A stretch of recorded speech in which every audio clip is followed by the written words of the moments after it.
We got a 2021 Toyota Venza hybrid, and this is where the hybrid battery filter, cooling filter, is located at. Okay, so this is the passenger right seat. Take this panel off, and behind this panel is the filter. Okay, so to take it off, there's a push pin screw here. Okay, we just use a screwdriver. It can be a Phillips or a flathead.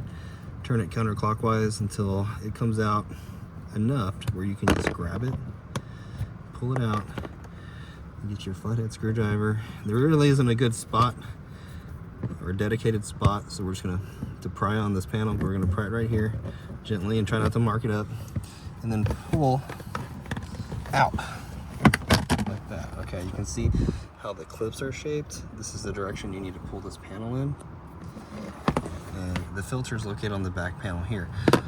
So you can do two things. You can either just replace the element, or you can take the element out, and you can actually, you don't have to take it out. You can vacuum it here, or you can take it out and blow compressed air from this side and blow it out, or just replace it. It comes out, you just take it, and it's just clipped in here like this.